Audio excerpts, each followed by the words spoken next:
This is totally Schrodinger's intro. I'm not really here. I'm in Brooklyn, New York for Apple's October There Is More in the Making event, where the new iPad Pro was just announced. But here, there, everywhere, none of that matters. What matters is this.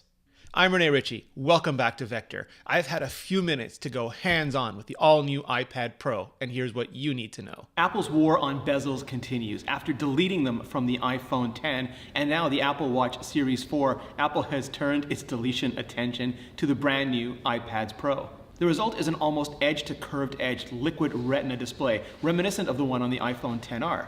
It's anti-alias and masked just like the XR, but it's got an anti-reflective coating and, of course, ProMotion 120 Hz refresh rate all its own.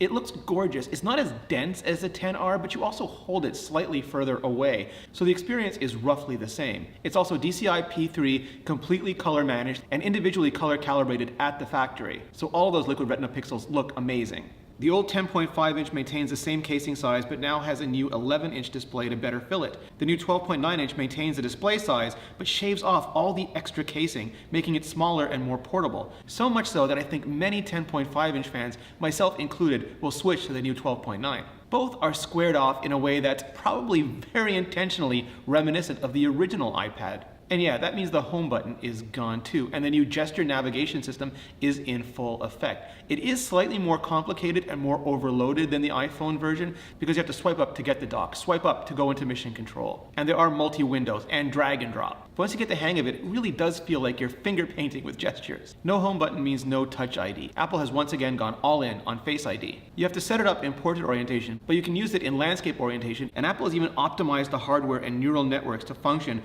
when it's docked to a keyboard as well. You can even double-click the spacebar to wake it up and unlock it without having to reach up and tap to wake the screen. It works off the same true-depth camera system as the iPhone X series, which means, yes, portrait selfies, portrait lighting, the new depth control, Animoji, Memoji, it's all there. That silicon is, of course, the A12X Bionic, which really is the A12 on Hulk serum.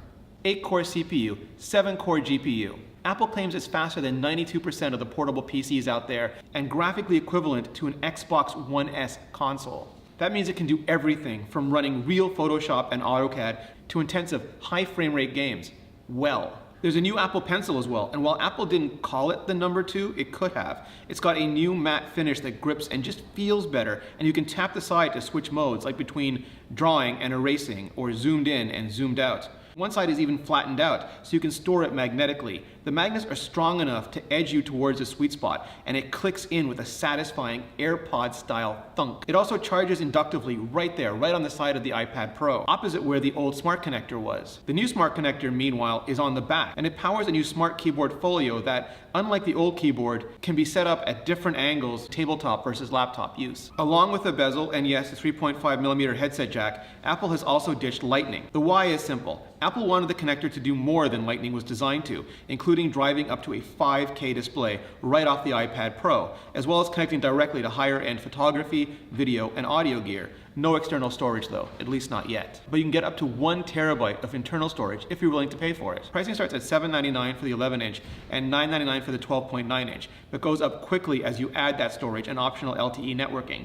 No gold option though, no matter how much you pay. It's inarguably expensive, but that's Apple's current strategy. Incredibly premium devices and experiences that they believe deliver significantly higher value for the price. If that's too much for your budget, but not enough for your color profile, Apple is keeping the previous generation 10.5-inch iPad Pro around in space gray, rose gold, gold, and silver with up to 512 gigabytes of storage and optional LTE starting at $649. Orders start today and the new iPad Pro ships next week.